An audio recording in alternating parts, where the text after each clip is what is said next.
धन्यवाद आप सभी पत्रकार बंधुओं का जो इस प्रेस वार्ता में सम्मिलित हुए हैं। मेरा नाम किरणपाल सिंह है और मैं अर्धसैनिक बल संगठनों की तरफ से जवानों के हित में और अनुशासन के हित में आवाज़ें उठाता रहता हूं।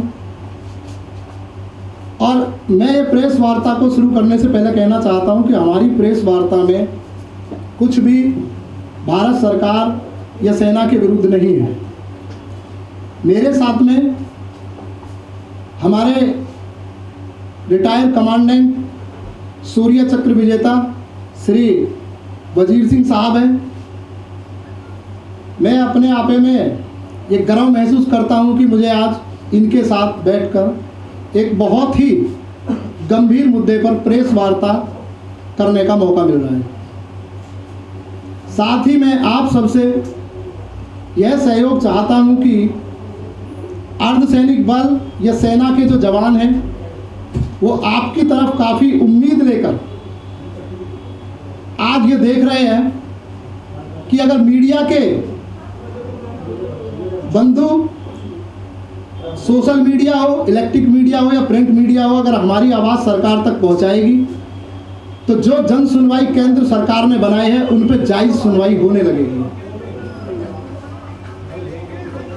जो आज प्रेस वार्ता का मुख्य सब्जेक्ट और उद्देश्य है, मैं आपका ध्यान आकर्षित कराना चाहूँगा कि आप सबने सुना होगा कि देश में 6 पैरामिलिट्री फोर्स है, सीआरपी, बीएसएफ, आईटीबीपी, एसएसबी और इससे अलग है एक असम राइफल्स, जो पूर्व उत्तर राज्यों में कठिन परिस्थितियों में हमेशा तैनात होता है। मैं भी उसी बल से हूँ और साहब भी है, और ये हिंदुस्तान के अंदर पहली ऐसी फोर्स है कि जो भर्ती होने से लेकर रिटायर होने तक काउंटर इंसर्जेंसी में तैनात होती है। इस बल का संचालित प्रशासनिक गृह मंत्रालय करता है सिर्फ नाम के लिए। बाकी इस बल की सारी गतिविधियां ऑपरेशनल से लेकर जो भी होती है वो सेना के अधिकृत होती है। लेकिन इस बल को जो वेतन दिया जाता है वो पैरामिलिट्री की बात, जो एमएचए में होता है वो दिया जाता है। हम लोग न्यायपालिका भी जाते हैं तो न्यायपालिका के आदेशों का कई बार पालन वहाँ पे अनुपालन हुआ है, कंडेम्ड टू कोर्ट हुए हैं। खैर ये बात तो बहुत सारी है कि जो आगे चलेंगी। मुख्य उद्देश्य आज की वार्ता का है भ्रष्टाचार। आप सब लोग हैरान रहेंगे कि अगर किसी सरकारी महकमे में आम तरह से भ्रष्टाचार होता है, उसकी आवाज़ उठाई जाती है जब, लेकिन यह भ्रष्टाचार देश के सुरक्षा बल और सेनाओं के अंदर पैर पसारने लगे तो ये देश के आने वाले भविष्य और सुरक्षा व्यवस्था के लिए सही नहीं है।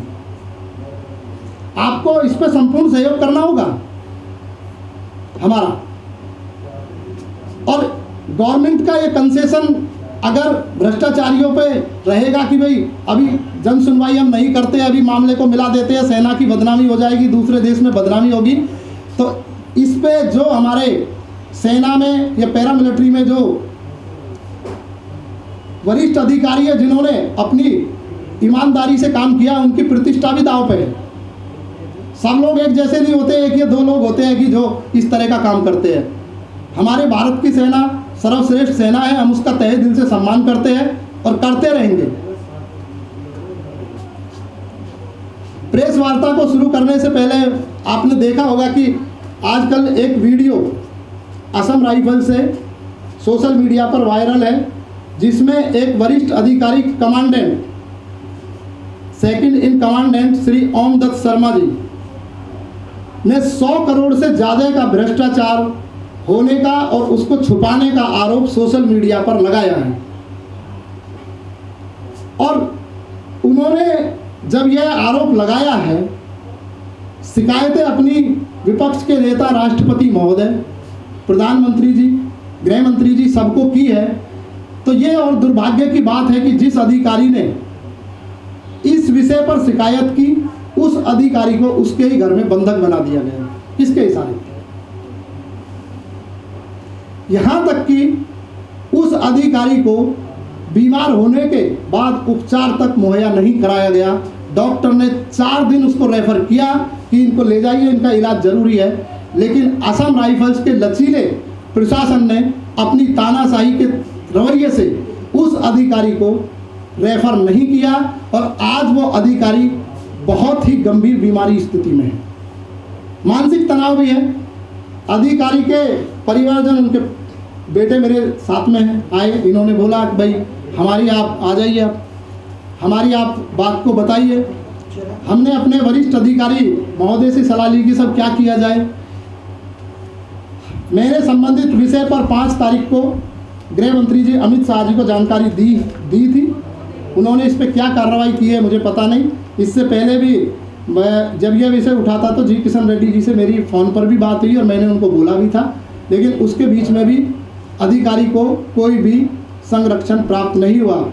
यहाँ तक कि दूसरी दुर्भाग्य की बात यह है कि उस अधिकारी ने असम हाई कोर्ट के अंदर जो केस फाइल किया, उस केस के अंदर भी ये लिखा गया, साहब आपको बताएंगे कि इसको जो है अपना डिफेंस का मौका दिया जाए, लेकिन नहीं दिया गया। मैं आपको ये सारी बातें बाद में बताऊंगा, तो आपसे मैं चाहूँगा कि अभी जो हमारे साहब हैं संबंधित विषय पर ये प्रकाश डालें और असम राइफल्स की सूची बताएं। ये भ्रष्टाचार सिर्फ एक है, इससे बाद में मैं आपको बताऊंगा कि 454 करोड़ से लेकर 700 करोड़ तक कोरोना महामारी के दौरान असम राइफल्स मुख्यालय ने निजी बैंकों में निवेश किया, जबकि वो पैसा जवानों का था। और अगर हमने उस पर जानकारी मांगी है तो वो जानकारी हमको नहीं दी गई। उसके विषय में मैं आपसे बात करूंगा, तो साहब आपको अभी बताएंगे।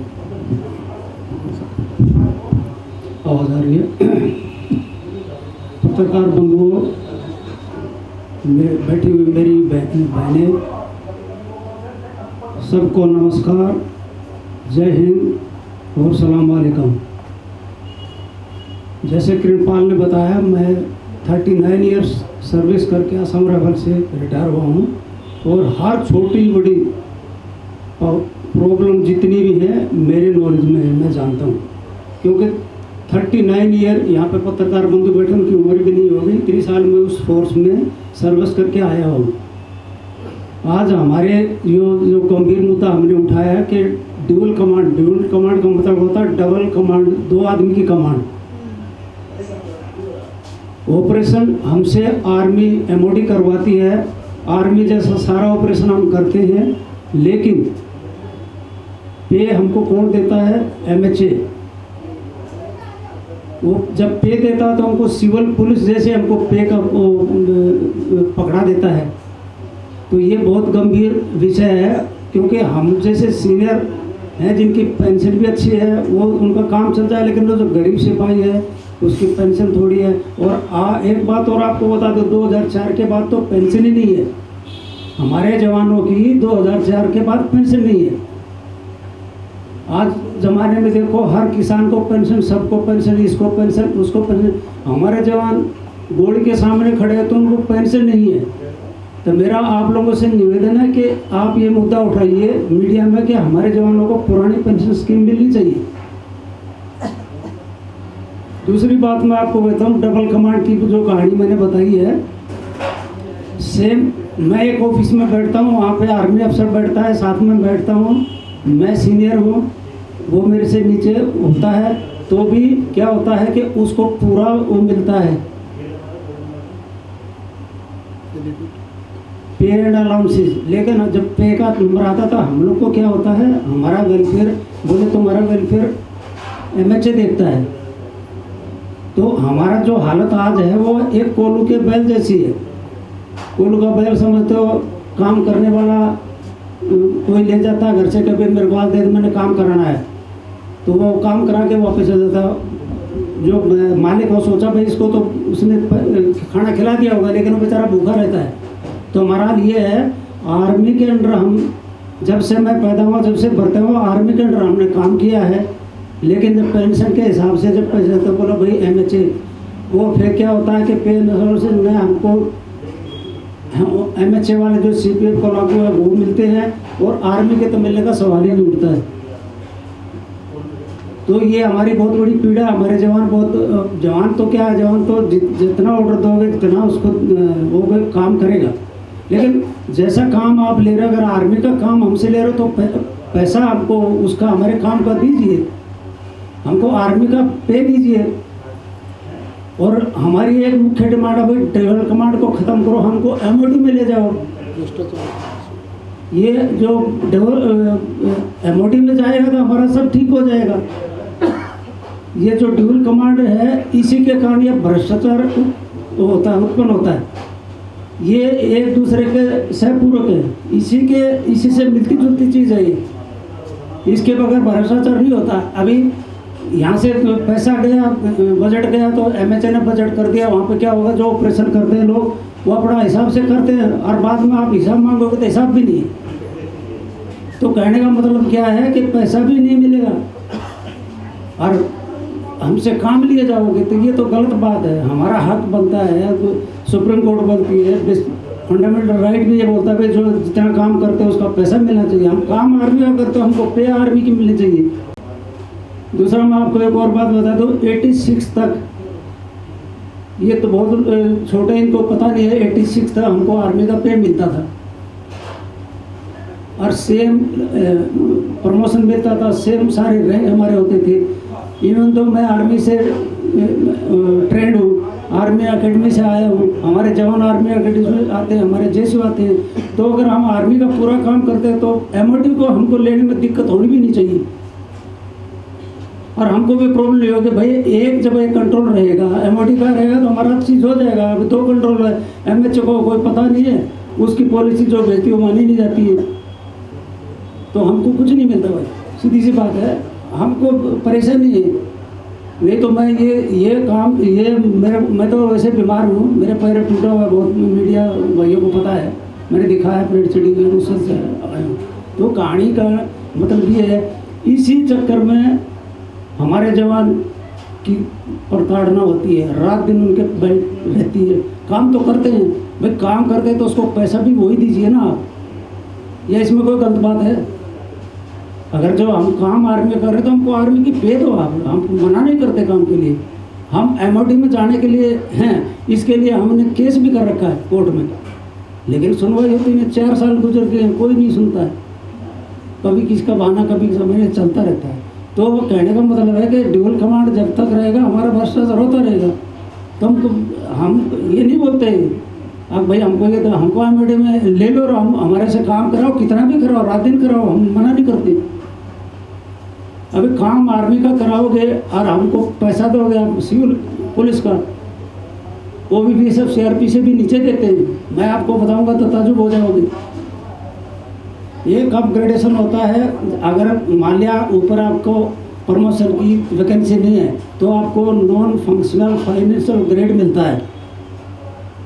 ये मुद्दा कोर्ट में हमने केस कर रखा है, लेकिन क्या होता है, सीआरपीएफ, बीएसएफ, आईटीबीपी, इन सब के अफसरों ने, जवानों ने जैसे उन्होंने ले लिया है, लेकिन हमको जब बोला गया तो बोला आप लोग तो ऑर्गेनाइज फोर्स नहीं बताई गई। हमको बोलते हैं कि आप, अरे हमारा क्या, हम ऑर्गेनाइज नहीं होता तो हम सौर्य चक्कर कमा के ले आता देश के लिए, असम रखल के लिए। हम कहाँ से सौर्य चक्कर ले आएगा अगर ऑर्गेनाइज नहीं होता? हमारी ट्रेनिंग है, हमारा सब कुछ है, और फिर बोलते हैं आप ऑर्गेनाइज नहीं हो। कैसे ऑर्गेनाइज नहीं हुई? ये तो मेरे को बहाना ठीक नहीं लगा कुछ भी। एमएचए कुछ बोल देता है, उधर कुछ और बोलते हैं, ये गलत बातें हैं। तो हमारा मुद्दा मेन ये है, भ्रष्टाचार खत्म करने के लिए आपको ड्यूअल कमांड खत्म करना पड़ेगा। हम अच्छा काम कर रहे हैं, हमने 2 विश्व युद्ध लड़े हैं, हमने चाइना वार भी लड़ा है, चाइना वार देखा है, 71 की लड़ाई देखी है। इस फोर्स में, इस फोर्स का इंडियन आर्मी किसी यूनिट में दूसरे नंबर पर, इसके अवार्ड की मैं गिना नहीं पाऊंगा, इतने अवार्ड इस फोर्स के पास। 2 विश्व युद्ध लड़के आई हुई फौज और उसको बोलते कि ये ऑर्गेनाइज नहीं है। मेरे को थोड़ा सा तकलीफ इस बात के लिए, ये मैं अपनी पीड़ा बताने के लिए आप लोग के पास आए, नहीं तो मेरी आज हालत नहीं थी आने की। फिर बोलते ये तो ऑर्गेनाइज, इनको पैसा फाइनेंशियल अपग्रेडेशन नहीं मिलेगा। क्यों नहीं मिलेगा भाई? ये तो सरासर अन्याय है हमारे साथ। या तो हमको आर्मी का काम कर रहे हो तो हमको आर्मी का पे देनी चाहिए, और जो हमारा हक बनता है। रही अभी भाई ने बोला कि ऐसे ऐसे कमांडेंट ओमदत्त शर्मा बहुत ही ईमानदार अफसर है, लेकिन उसने अगर एक मुद्दा उठाया है मीडिया में, या कहीं पहले मीडिया में नहीं उठाया, पहले तो उसने वहाँ उठाया स्टाफ चैनल में, भाई देखो ऐसे ऐसे मेरी नज़र में आया। उसने जब मुद्दा उठाता है तो वो उसको क्या करते हैं, उसका हाउस अरेस्ट करके उसका लैपटॉप छीन लिया, उसका माइक छीन लिया, उसका मोबाइल छीन लिया, उसका कंप्यूटर ले लिया। क्यों? उसके पास उसके सारे प्रूफ थे उसमें। उसको मिटाने की कोशिश की, उसको हाउस अरेस्ट कर लिया, उसको कोर्ट में गया तो कोर्ट ने उनको ये बोला भाई ठीक है आपका काम आप करिए, आप समरी ऑफ एविडेंस रिकॉर्ड करिए, लेकिन समरी ऑफ एविडेंस आप कोर्ट के सामने पुटअप करिए, क्योंकि हमको तो जो इसका केस हमारे पास है उसमें कोई गलत नज़र नहीं आ रहा है न। जब कोर्ट ने बोल दिया भाई इसको पूरा तो आप लीगल एडवाइस लेने के लिए इसको टाइम दो, 7 दिन के अंदर इसको टाइम दो, उसको न टाइम दिया न उसको कुछ दिया और उसको बेचारे को उसका सारा सामान छीन लिया। वो बात होगी। अब क्या हुआ, उमदत शर्मा हो गया बीमार क्या हो गया, कुछ तो हरासमेंट। एक तो उसको जो काम लागू है वो 1 यूनिट का 2IC होना चाहिए, सेकंड CO के बाद नीचे उसको वो काम ना देके उसको ठाली बैठा दिया वहाँ पे। ओमदत्त है या सोमदत्त? ओमदत्त शर्मा, उसको ठाली वहाँ पे बैठा दिया, तुम बैठा रहो। अभी बैठा और अंडी फंडी उसको काम शुरू कर दिया कि आज वहाँ चेक करके वो गाड़ियों में घुमाता रहे, गाड़ी से क्या होगा उसका स्पाइनल कॉर्ड डैमेज होगा, उसे डिस्क हिल गए 2-3। फिर डॉक्टर ने, सीनियर डॉक्टर, छोटा डॉक्टर नहीं सीनियर डॉक्टर, वहाँ कमांडेंट रैंक का डॉक्टर है, उसने रेफ़र किया कि बहुत सीरियस बीमारी, इसको जाने दीजिए आप। तो 4 बार रेफ़र करने के बाद उसको हॉस्पिटल नहीं देखने दिया। तो मजबूर तो हमारी अथॉरिटी ने कर दिया कि भाई उसको तुम हॉस्पिटल ले जाने दे रहे, और आज वो उसकी हालत में बेड पे पड़ा है, उसको बेड में है, और वो डॉक्टर ने बताया उसको कि वो उसको कई महीने लगेंगे ठीक होने के लिए, और नहीं तो ऑपरेशन करना पड़ेगा। स्पाइनल कॉर्ड का ऑपरेशन आप लोग को पता है कैसे है। तो उसकी हालत ऐसे कर दी, उसको टेंशन ला दिया, उसका परिवार परेशान, सब परेशान। तो सोशल मीडिया में तो इन्होंने किया, उसको कंपेयर कर, भाई सोशल मीडिया में जाओ। हम नहीं सुन रहे तो सोशल मीडिया में जाएगा, और कहाँ जाएगा आदमी बताओ? या तो कोर्ट में जाएगा, या आपके पास आएगा, या और कहीं जाएगा। जब नहीं सुन रहा है तो वो थ्रू पर चैनल उसने सारे डॉक्यूमेंट हो MHA को सबको दिए हुए हैं चीज़ें। अगर इन चीज़ों को कोई नकारता है तो ये उनके पास प्रूफ हमारे में से पड़े हैं, MHA के साइन किए हुए, रिसीव किए हुए सारे डॉक्यूमेंट हमारे पास हैं। उसके मेडिकल भी, उसको क्यों नहीं रेफ़र किया, कितने दिन के बाद रेफ़र किया। मेडिकल का तो आसमरा में ऐसा रोल है, अगर वो सीरियस आदमी है तो रात में चाहे 50 आदमी लगा के, हमने पोस्ट हमारी बहुत दूर होती है बॉर्डर पे, वहाँ से भी मेडिकल सीरियस है तो उसको लेके आते हैं हॉस्पिटल में। अरे एक ईमानदार अफसर के साथ ये हो रहा है, मेरे को बहुत दुख लगा ये चीज़ सुन के। तो हमारे आज के कॉन्फ्रेंस के 2 मुद्दे, एक तो ड्यूअल कमांड केस लगता ये है भ्रष्टाचार, क्योंकि भाई ड्यूअल कमांड कोई किसी चीज़ को कोई संभालने नहीं होगा तो उसमें करप्शन होगा या नहीं होगा? होगा। तो वो अगर ड्यूअल कमांड खत्म हो जाती है तो करप्शन भी बहुत कम हो जाएगा। तो मेरी ये आपको ये 2 पॉइंट 3 पॉइंट बताने, बाकी आसाम राज्य की हिस्ट्री तो मैं बता नहीं सकता क्योंकि टाइम इतना है नहीं, तो बहुत लंबी चौड़ी हिस्ट्री, बड़ी डेकोरेटेड फौज है, और बड़े अच्छे हमारे बड़े अफसर, आर्मी के अफसर हमारे पास आए, सारे बहुत अच्छे अफसर हैं। सारे ने सबसे तय दिल से असम राइफल का नाम ऊँचा किया है और बढ़िया वो काम किया है आज से, जब से रेज हुई तब से। लेकिन 86 के बाद सब लफड़ा ये हो गया, पे हमारी काट दी, सब काट दिया, लेकिन काम हमारा कम नहीं किया, काम हमारा उससे भी ज़्यादा बढ़ा दिया।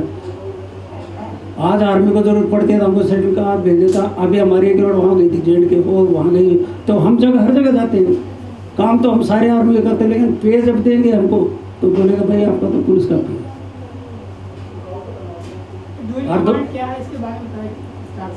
दूसरा पार्ट है जी करप्शन का इसी से रिलेटेड है। सर अभी आपने एक बात कही थी कि हमारी जो प्रेस कॉन्फ्रेंस है सरकार के खिलाफ नहीं है। हाँ, नहीं, तो ये स्पष्ट कीजिए कि वो कौन लोग हैं जो भ्रष्टाचार कर रहे हैं, वो कौन लोग हैं जिन्होंने उनके एविडेंस छीने, जो कोर्ट में हाउस सबमिट करने वाले थे, आखिर वो लोग कौन है जो उनको प्रभावित कर रहे हैं?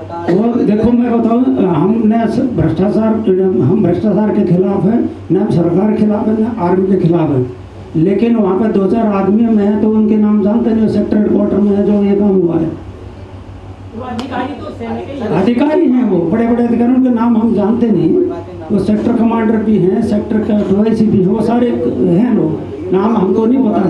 उनका ना तो सरकार का गाइडलाइन मतलब कौन कर रहा है भ्रष्टाचार, ये सरकार देखो, हम बताएंगे कि इसमें भ्रष्टाचार का मेन जो आप पूछ रहे हो कि भ्रष्टाचार के ऊपर, ठीक है, अभी बात भ्रष्टाचार पे हो रही है। भ्रष्टाचार, साहब ने बहुत अच्छी बात कही है। भ्रष्टाचार का जो संबंध है वो है असम राइफल्स पर दोहरे नियंत्रण से, डबल कंट्रोल से। क्यों? कि जब एडमिनिस्ट्रेशन, जो प्रशासनिक सेवा है, वो एमएचए के पास है जिसमें सारा फंड जाता है, तो एमएचए को अपने अधिकारी नियुक्त करने चाहिए ना, तभी तो प्रशासन बोलेगा एमएचए की प्रशासन मेरे पास है। लेकिन एमएचए अपने अधिकारी देने में, पिछले जब से देश आज़ाद हुआ अभी तक भी असम राइफल्स ही एक ऐसी फौज है जिसमें अपना कैडर नहीं है, और जो ऑपरेशन में सेना के अधिकारी गए हैं उनके हाथ में आपने प्रशासन भी दे रखा है, एडमिनिस्ट्रेशन।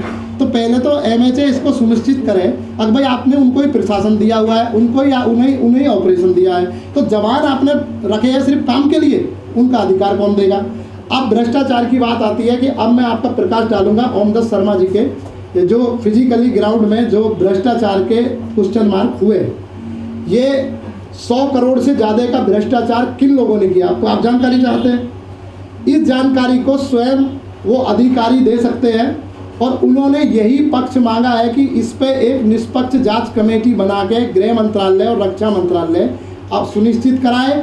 और मुझे यहाँ से उन्हें पूरी तरह से वहाँ जाने का खतरा है, क्योंकि 100 करोड़ से ज़्यादा का करप्शन बहुत बड़ा होता है। उन्हें वहाँ से दूसरे विभाग में कहीं अटैच किया जाए या उनको डेपुटेशन भेजा जाए, उसके बाद जांच हो, और जांच करके तथ्य भेजे जाए कि भ्रष्टाचार किसने किया। भ्रष्टाचार किया है तो असम राइफल्स मुख्यालय के संरक्षण में ही हुआ है ना। एडमिनिस्ट्रेशनरी चेक तो गृह मंत्रालय उनको देता है, और अगर असम राइफल्स मुख्यालय में भ्रष्टाचार हुआ, मैं मुख्यालय बोलूँगा, तो किसके इशारे पे हुआ? चेक किसने दिया? क्या 3 महीना से गृह मंत्री जी और सरकार को इस चीज़ का पता हो के भी आज वो हमको मजबूर कर रहे हैं कि हम मीडिया कॉन्फ्रेंस करें? हम कहना नहीं चाहते हैं, लेकिन इशारा किसका हो सकता है? भ्रष्टाचार पे सुनवाई क्यों नहीं हुई? जुलाई से लेके और अभी तक कितने महीने हो गए, ये मामला अब से नहीं चल रहा, और आज की डेट में आप कहते हो कि अधिकारी को हम निकाल देंगे, कोर्ट मार्शल करेंगे, इसका ये करेंगे। क्यों? क्योंकि आपकी जन सुनवाई पूरी तरह से पोर है। ये तो जन सुनवाई को आप बंद कर दो। अधिकारी ने जिसने शिकायत की है उसके विरुद्ध जांच होनी चाहिए, या उसने जिसके विरुद्ध शिकायत की है उस पर जांच होनी चाहिए। गृह मंत्रालय क्या करता है कि यहाँ से उसने बेचारे अधिकारी ने दे दिया शिकायत गृह मंत्रालय को, गृह मंत्रालय ने वो दे दी महानिदेशक Assam rifles, DG mister Sukhdeep Singh Sangwan, जो आज मौजूदा समय में डीजी है असम राइफल्स के। मैं आपको नाम बता देता हूँ, सार्वजनिक है। सुखदीप सिंह सांगवान जी हमारे असम राइफल्स के महानिदेशक है, तो गृह मंत्रालय ने वो उनको दे दिया, अब भी आप जांच करिए। अब वो सुखदीप सिंह सांगवान साहब बता सकते हैं, अब मीडिया बंद हो जाए, और असम राइफल्स का यहाँ पे LOR भी है, गृह मंत्रालय भी है, आप उनसे पूछे अगर भाई ये करप्शन हुआ है और चार्जर आपके मुख्यालय के ऊपर है, किसने किया था? आप बताइए। क्या ये जवानों का जो पैसा इस तरह से कुछ चंद लोग खा जाएंगे तो जवानों तक नहीं पहुँचेगा? तो ये इससे बड़ा दुखित बात हो सकती है। आप सब लोग और सारा देश, हमारे प्रधानमंत्री जी भी सीमा पे जाके दिवाली मनाते हैं, वो भी कहते हैं कि भाई जवान बहुत खुश है देश का, लेकिन जब ये बात सामने आती है निकल के तो दुख नहीं होता। और इस बात की प्रेस वार्ता कभी नहीं होती अगर गृह मंत्रालय इस पर जन सुनवाई कर लेता तो। सर, इस भ्रष्टाचार का जिम्मेवार किसे मानना?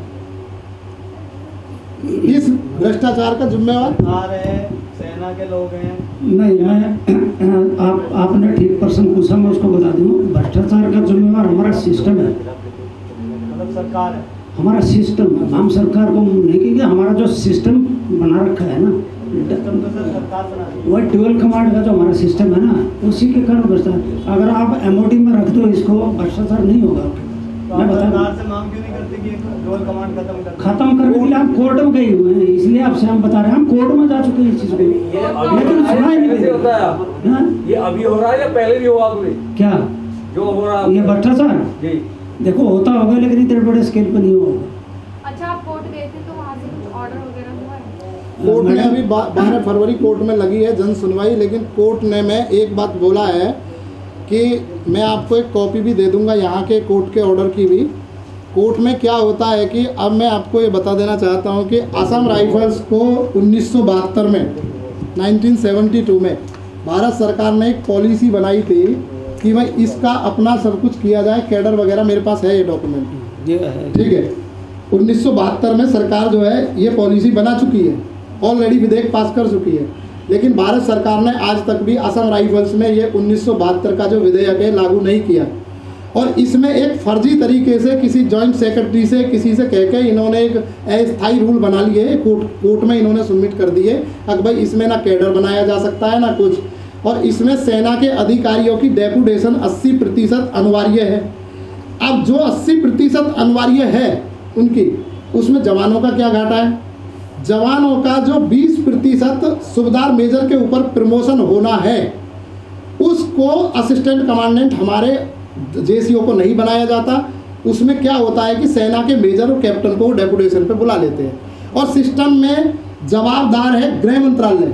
सीधी बात है, सिस्टम की गलतियों का सीधा सीधा जवाबदेह है गृह मंत्रालय। और गृह मंत्रालय के तीनों एमओएस को, गृह मंत्री जी को, माननीय प्राइम मिनिस्टर जी को हमने सबको बताया है कि आप कुछ मत करिए, 1972 में जो विधेयक बना आप इसको लागू कर दीजिए। अब जो वहाँ पे महानिदेशक महोदय बैठे हैं, अगर उनको मैं कोई पत्र देता हूँ तो वो मेरे को भी एक शब्द लिख देते हैं कि भाई ये तो हैबिटेंट क्रिमिनल है। मेरा नाम किरणपाल सिंह है, मैं जवानों के लिए आवाज़ उठाता हूँ और मेरा ऑल इंडिया किसी भी कहीं पर भी मेरे विरुद्ध कोई शिकायत नहीं है, लेकिन इस तरह से ले डाउन कर देना, शिकायत को समाप्त कर देना, ये सिर्फ वहाँ पे सेना के अधिकारियों ने जो डेपुटेशन पे गए हैं वो अपनी डेपुटेशन को बरकरार रखने के लिए हमारे अफसरों का भी शोषण कर रहे हैं, हमारे जवानों का भी शोषण कर रहे हैं। और इस शोषण का मुख्य उद्देश्य उनके मन में क्या है वो तो खुद बताएंगे, लेकिन हम उनके विरुद्ध आज भी नहीं है, कल भी नहीं थे और आने वाले कल में नहीं रहेंगे। लेकिन उनकी जो डेपुटेशन असम राइफल्स में है वो पूरी तरह से गैर संवैधानिक है, ये हमको पता है। और गैर संवैधानिक इसलिए है क्योंकि जब विधेयक पास हो चुका कि डेपुटेशन 20% रहेगी तो 80% क्यों है? आप अदर्स डिपार्टमेंटों में डेपुटेशन 80% क्यों नहीं करते? असम राइफल्स में करी हुई है आपने। दूसरा मुद्दा ये आता है कि जैसे अभी साहब ने भी बोला कि हम ऑर्गेनाइज सर्विस नहीं है। इस देश के अंदर सिर्फ असम राइफल्स ही एक ऐसा सुरक्षा दस्ता है कि जो डीओपीटी के अनुसार ऑर्गेनाइज सर्विस नहीं है, यानी सम्मिलित सेवाओं में नहीं है। और वो सम्मिलित सेवाओं में नहीं है जिसके पास में सूर्य चक्र साहब बैठे हैं आपके सामने। ये दुख की बात है या नहीं है? अगर कल हमारे बल को खत्म करते हैं तो हम पूरी तरह से हम हताश है कि हम कोर्ट भी नहीं जा सकते। कोर्ट कहेगा कि आप ऑर्गेनाइज सर्विस नहीं है। इससे बड़ा दुख हमारे सामने हो सकता है क्या कि सूर्य चक्र आपके सामने बैठे हैं, आप उसको कहते हैं डीओपीटी में जाके कि ऑर्गेनाइज सर्विस नहीं है। हमारा या तो कैडर बनाया जाए, और कैडर नहीं बनाया जाए तो आप पूरी तरह से हमको एमओडी के सुपुर्द कर दीजिए, उनके अधीन हम रहेंगे। चेक भी वहाँ हो, एडमिनिस्ट्रेशन भी वहाँ हो, सब कुछ हो। ये हमारा गला क्यों काटा हुआ है? आज हमारे एक वरिष्ठ अधिकारी ने करप्शन के विरुद्ध आवाज़ उठाई है, और ये पहली आवाज़ नहीं है, प्रकाशित और भी आवाज़ बहुत पहले हुई है। एक तेल का घोटाला हुआ था, मैं उस पर प्रकाश डालना चाहूँगा। 2013 में किसी से छुपा था वो, अगर आपसे नहीं छुपा है तो मैं उसका वीडियो दे दूंगा। लोगों को सरेआम पैसे लेते असम राइफल्स में पकड़ा। क्या किया सरकार ने उस टाइम? तो यूपीए की सरकार थी। तो सम्मिलित कौन है? सम्मिलित है गृह मंत्रालय का सिस्टम इस भ्रष्टाचार में, और सीधा सीधा सम्मिलित है। और गृह मंत्रालय की अनदेखी से आज दुर्भाग्यपूर्ण बात है कि असम राइफल्स के जवानों की यह कंडीशन है कि मेडिकल रिपोर्ट आप मंगा के देख लीजिए, जहां 1200 की स्ट्रेंथ है वहां 300 जवान शारीरिक रूप से अनफिट हो चुके हैं। शारीरिक रूप से अनफिट, ये मेरी नहीं, वहां के डॉक्टरों की रिपोर्ट है। तो गृह मंत्रालय जन सुनवाई नहीं करता है। सेना के जो और पार्ट हैं, जैसे आर्मी के जितने भी आयाम, क्या सभी आयामों के अपने अपने नियम अलग हैं? जैसे अर्धसैनिक बने को आप बता रहे हैं कि जिस तरह से उसके नियम अलग हैं, या सभी के? सबके अलग अलग हैं, अपने अपने ऑर्गेनाइजेशन के अपने अपने रूल हैं। हमारा असम राइफल का एक रूल बना है, लेकिन आज तक वो पार्लियामेंट से पास नहीं हुआ है। जब पार्लियामेंट से अगर आपका एक नहीं पास होता है या रूल पास नहीं होता तो उसका आप लागू नहीं कर सकते, ठीक है ना? तो हमारा रूल को आप इस तरह से बनाइए कि हमारे अफसर को, हमारे जवान को उनको मैक्सिमम बेनिफिट मिले, प्रमोशन मिले। हमारे अफसर हैं उनको स्टेगनेशन आ रहा है, उसको न तो फाइनेंशियल अपग्रेडेशन मिलता है न उसको प्रमोशन मिलता है। अब मैं अपनी बात बोल रहा हूँ, मेरे से मैं मेरे साथ में जो OTA से पोस्टिंग आए थे, जो प्रमोट हुए थे, वो मेरे कोर्समेट वो आज ब्रिगेडियर बन के बैठे हैं, कोई मेजर जनरल बनने वाला है, लेकिन मैं कमांडेंट में डरा रहा क्यों? हमारा इससे आगे, हालांकि मेरे 9 पॉइंटर नंबर बहुत आउटस्टैंडिंग नंबर था मेरे पास और सर, लेकिन आगे हमारा नहीं है। तो ये हमारा बनाना चाहिए, नहीं बनाना चाहिए? ये तो एक बहुत ज्यादती की बात है। कैडर रिव्यू अपना कैडर रिव्यू हमारा हुआ नहीं। उनसे करवाते हैं। अच्छा, दूसरा मैं आपको एक बात बताना चाहता हूँ। ठीक है, आप मान रहे कि ओमदत्त शर्मा ने गलत बोला है, तो ओमदत्त शर्मा की अगर आपने उसकी जांच कराओ पहले डॉक्यूमेंट का लेके, वो डॉक्यूमेंट्री प्रूफ देगा, नहीं तो उसके पास अगर आप नहीं संतुष्ट होते तो उसके पास एक्शन लीजिए। कौन मना करता है? किसी ने मना नहीं किया कि उसको एक्शन मत लो, लेकिन कोर्ट ने ये बोला कि डॉक्यूमेंट आप कोर्ट के पास पुट करो और उसके बाद में उसका वो देखो, उसको लीगल सर्विस प्रोवाइड करो, सब कुछ करने दो उसको। वो नहीं किया गया और ऐसे ही उसको हरास किया जा रहा है, तो गलत बात होती है, ये पीड़ा की बात है, दुख होता है। अभी इनका लड़का बैठा है, उनसे आप बात करें। ये सबसे पहले बता दीजिए कि ओमदत्त शर्मा जी फिलहाल कहाँ पर हैं, कहाँ नजर बंद हैं, ये किसी ने अभी तक नहीं बताया। ओमदत्त शर्मा अभी देखो, ये सिक्योरिटी का मामला, लोकेशन हम बता नहीं सकते, बट इम्फाल में कहीं पे पोस्टेड है, मणिपुर में, और वहीं पे उनका इलाज चल रहा है, जो डिस्क प्रॉब्लम का, स्पाइनल कॉर्ड का। तो आपको पता है भाई, इतने रिमोट एरिया में यूनिट में बीमारी, इतने बड़े हॉस्पिटल नहीं होते कि डिस्क वगैरह को संभाल सके। अभी जब उनका जो डिफेक्ट आया है, उसके 3-4 नीचे वाले वो टूटे हुए हैं, और वो MRI किया गया है डॉक्टर ने। वो भी जब उसको 5 दिन के बाद में डॉक्टर, सीनियर डॉक्टर जाकर बोला कि ये बहुत सीरियस है, इसको जाने दो, तब जाके उसको जाने दिया। आप अपने पिताजी से ठीक है। मिले? उनसे कैसे पता चला? पूरा पहले अपना नाम बताइए। जी, मेरा नाम संदीप कुमार है। मेरे पिता अटवाशी ओमदत्त शर्मा हैं। एज अ जो ऑर्गेनाइजेशन में जो दिक्कत है वो तो सर ने आपको बता ही दी है। एज अ फैमिली मैं सिर्फ आपसे इतना कहूँगा कि मेरे फादर ने कुछ जो गलत हो रहा था ऑर्गेनाइजेशन में, उसके खिलाफ आवाज़ उठाई। बेसिकली जो 100 करोड़ से ऊपर का जो करप्शन है, उसके उनके पास डॉक्यूमेंट्री प्रूफ भी हैं, सारे सबूत हैं उनके पास। ये जब उन लोगों को पता चला तो उनको एक हैरेस करने के लिए एक ऑफिसर को उनके लैपटॉप उनसे छीना गया, उनका मोबाइल उनसे छीना गया, इलीगली। क्यों छीना गया कुछ नहीं बताया। 15 दिन तक हमारी उनसे बात भी नहीं हुई कि हमारे फादर कहाँ हैं, उनकी तबीयत कैसी है, क्या उनके साथ वो कर रहे हैं, कुछ भी हमें पता नहीं चला। बाद में हमारी उनसे बात हुई, जैसे तैसे बात करी हमने उनसे। उनको मेंटली हैरेस कर रहे हैं वो लोग, एक कहूँ तो टॉर्चर कर रहे हैं, अरेस्ट कर लिया है, कहीं बाहर नहीं जाने दे रहे हैं, किसी से बात नहीं करने दे रहे हैं।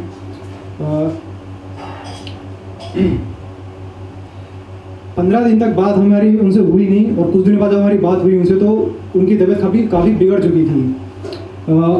4 बार उनको रेफ़र करा डॉक्टर ने, वहाँ के जो सरकारी डॉक्टर हैं फौज के, उन्होंने रेफ़र करा। उसके बाद भी उन लोगों ने ट्रीटमेंट नहीं दिया। जब तबीयत काफ़ी ख़राब हुई, उसके बाद खाना पूर्ति के लिए उन लोगों ने हॉस्पिटल में पापा को एडमिट करवाया। के दौरान उन्होंने क्या कहा आपसे? क्या चीज़? जब परिवार से उन्होंने बात की तो क्या बोला उन्होंने? सर उन्होंने यही बोला कि ये लोग मुझे बहुत परेशान कर रहे हैं, क्योंकि मैंने आवाज़ उठाई है, मेरा लैपटॉप भी छीन लिया, फ़ोन छीन लिया, बात नहीं करने दे रहे, किसी भी तरीके की रिपोर्ट वगैरह कुछ फाइल नहीं करने दे रहे, जैसे कि बात MHA तक पहुँचाई जा सके। अपना लोग उसमें डिपार्टमेंटल वाले थे, कोई और थे? डिपार्टमेंटल वाले सर डिपार्टमेंटल वाले थे, जिनके खिलाफ इसकी शिकायत का कहीं डिपार्टमेंट में या लीगल तौर से कहीं की गई? प्रॉपर बिल्कुल प्रॉपर चैनल से सब कुछ मेरे फादर ने करा। उसके बाद जब उन्हें पता चला कि ये के साथ जो हरासमेंट हुआ उसको हाँ करा पापा ने, मगर वहाँ से की कुछ बात आई थी, कोड ऑफ कंडक्ट भी लगा उनके ऊपर ना। हाँ तो बोले सब कोई बात आई है उनके ऊपर कोड ऑफ कंडक्ट लगाया कि ये इसने चैनल तोड़ा है, इसने गलत रिपोर्ट की है। उसने कोई चैनल नहीं तोड़ा, ये सारे प्रूफ हैं आपके पास। उसने सबको पहले छोटे से लेकर बड़े ऊपर अधिकारी तक अपनी लिखित में आवाज़ उठाई है, और जब उनका नहीं सुनेगा तो उसने MHA में भी किया है। अब इसको आप ब्रेकिंग चैनल बोलोगे तो ये तो नहीं माना जाता। ये हमारे पास कितना समय हो गया इसको कंप्लेंट को कोर्ट में? अभी इनको जुलाई 20 से चल रहा है। जुलाई 20 से चल रहा है। हाँ जुलाई 20 से उनका चल रहा है, और अभी भी उनकी तबीयत खराब है ये, क्योंकि इनके लड़के, हमारी तो बात होती नहीं, इनसे बात होती ना, हमारे पास उनका नंबर है। हमने तो जो उनका वीडियो आया था, वीडियो देखा, भाई ऐसे प्रॉब्लम आ रही है, उनके वाइफ का वीडियो था और उनका भी मेरे साथ ऐसे किया जा रहा है। ठीक है एक सवाल है कि आपको ये आपसे सवाल है कि आपको ये प्रेस कॉन्फ्रेंस में आने की जरूरत क्यों महसूस हुई? मतलब जुलाई में भी कर सकते थे या उसके बाद भी इतने लंबे समय सर बाद कर रहे हैं? क्योंकि माहौल उन्होंने अब बहुत ज़्यादा ख़राब कर दिया है। तो इससे आपके पापा की सिक्योरिटी को खतरा नहीं है? सर खतरा तो है ही, वो लोग उनको ट्रीटमेंट तक नहीं होने दे रहे, उनकी जान को खतरा तो है ही भाई। उनकी कॉन्फ्रेंस के माध्यम से कर रहे हैं।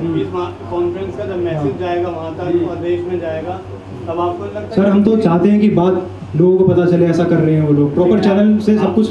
आपको नहीं लगता कि अंदर ही अंदर जब वो इतना परेशान कर रहे हैं तो आपके अब इस पापा के साथ कुछ कॉन्फ्रेंस गलत के भी कर जरिए सकते हैं?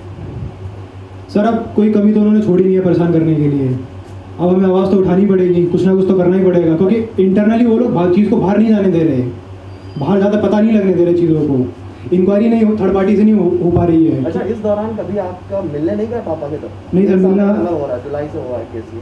जुलाई के बाद वो कुछ टाइम के लिए छुट्टी आए थे, हाँ। उसके बाद उन्हें जल्दी जाना पड़ा, वो लोग कुछ इलीगल तरीके से उनके खिलाफ कुछ एक्शन ले रहे थे, उसके बारे में मुझे डिटेल में तो नहीं पता, मगर उसके बाद से उनसे मेरी कोई मुलाकात नहीं हुई है। अच्छा, छुट्टी जब उन्होंने ली तो उनका पिताजी का आपका फर्ज नहीं था कि वो यहाँ दिल्ली गवर्नमेंट के समक्ष आके यहाँ पे जो अधिकारी वगैरह उनके समक्ष अपनी बात रखे, वापस वो क्यों चले सर गए? तब तक माहौल इतना ख़राब नहीं कर रहा था उन्होंने, तब तक मेरे पापा ने थ्रू प्रॉपर चैनल सारी चीज़ें MHO को बताई थी। जब वो वापस गए हैं तब उन लोगों ने जो है काफ़ी चीज़ें ख़राब कर दी हैं। आज मेरे लगभग पापा कितने के टाइम से मुलाकात नहीं हो पाई आपकी?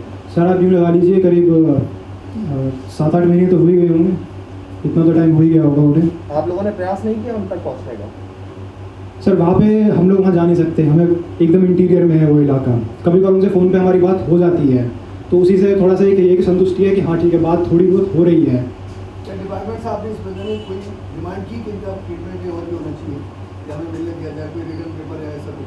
सर ये बात मेरे फादर ने वहाँ पे उनसे उठाई है कि कराएं वो लोग, मगर वो लोग नहीं करवा रहे। 4 बार उनको रेफर भी करा था, उसके बाद भी उनकी हालत जब बहुत ख़राब हुई, उनके स्पाइनल कॉर्ड में यहाँ बहुत दिक्कत हो गई, आज ही वो ऑन बेड है, चल फिर बहुत मुश्किल से चल पा रहे हैं। मेडिकल डॉक्यूमेंट है यहाँ पे, बहुत रिक्वेस्ट करने के बाद खाना पूर्ति का ट्रीटमेंट उनको दे रहे हैं वो लोग। जब 3 बार उनको रेफर करा था तो सिर्फ पेन किलर दिए जा रहे थे, ट्रीटमेंट तक नहीं दिया, बोला कि सिर्फ पेन किलर पे चलने दो इस इंसान को, ट्रीटमेंट भी नहीं दिया। जब हालत बहुत ख़राब हुई उसके बाद जाके एक हॉस्पिटल में ले गए, वहाँ पे कोई इतना अच्छा इलाज है नहीं, वहाँ जंगलों में खाना पूर्ति चल रही है आज भी।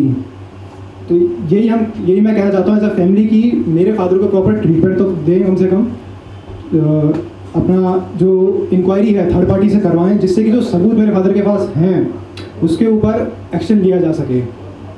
कोई दोस्त वगैरह, कोई साथी वगैरह ऐसा हर एक के साथ होता है जो आगे थोड़ी सी हेयर कवर देता है, इस टाइप का कोई भी नहीं था उनका, किसी से वास्ता नहीं रखते थे। मैं आपको ये बात पहले बता सकता हूँ, अब उनको किसी से मिले नहीं दे रहा है। हाउस अरेस्ट आप सोच रहे हो ना, एक टर्म हाउस अरेस्ट है, ये कमरा है, आप इसी कमरे में रहोगे, दूसरे किसी से बात नहीं करोगे, आपका फ़ोन ले लिया, आप किससे बात करोगे? ये सिस्टम ऐसा है, इस सिस्टम में आप अगर दूसरा किसी को क्रिमिनल माने और दूसरा उसकी मदद करेगा तो उसके ऊपर भी एक्शन होता है। ये मैं आपको बताना चाहता हूँ, ये सिस्टम ऐसा है। डर की वजह से नहीं। हाँ ना, फिर ये कैसे जाएंगे, वहाँ तो जंगल है और वहाँ पे इनर लाइन पास लगता है, इनको ये छोटे बच्चे इनको पता नहीं है कहाँ से जाएं कैसे जाएं, पढ़ाई इनकी है, इनकी परेशानी। मीडिया से, सोशल मीडिया से किस तरह की हेल्प लेना चाहते हैं? आप मीडिया से ये हेल्प लेना था तो सबसे पहले तो उसका इलाज अच्छा हॉस्पिटल में उसको परमिशन दी जाए, क्योंकि इम्फाल में इतना बड़ा हॉस्पिटल नहीं है जो स्पाइनल कॉर्ड को हैंडल कर सके। उसका MRI होगी, सारी चीज़ें होगी, उसमें बहुत बड़ा उसका आ गया, उसको बेड रेस्ट है और डॉक्टर ने उसको सलाह दी है, डॉक्यूमेंट पढ़े कि लंबा ट्रीटमेंट आपको चाहिए, अगर नहीं ठीक होता तो उसके लिए you have to be operated, आपको ऑपरेशन करना पड़ेगा। ऑपरेशन आपको पता है, स्पाइनल कॉर्ड का ऑपरेशन करने के बाद सालों आदमी रहता है। तो ये हमारी रिक्वेस्ट है मीडिया के थ्रू, उसको सारी चीज़ें देनी चाहिए और निष्पक्ष उसकी जांच होनी चाहिए। भाई किसी ने उसको रोका ट्रीटमेंट के लिए, ट्रीटमेंट नहीं दिया जाए, और ट्रीटमेंट तो हम अंडरग्राउंड को लाते हैं, उसको जेल में डालते हैं, उससे पहले हम उसका मेडिकल कराते हैं कि भाई इसको कोई तकलीफ है तो उसको वो दो, उसके बाद अगले दिन उससे इंक्वायरी करते हैं। तो ट्रीटमेंट तो आदमी को मिलता है ना, बनता है, तो वो ट्रीटमेंट उनको दिया जाए और उनका सब। धन्यवाद। Thank you.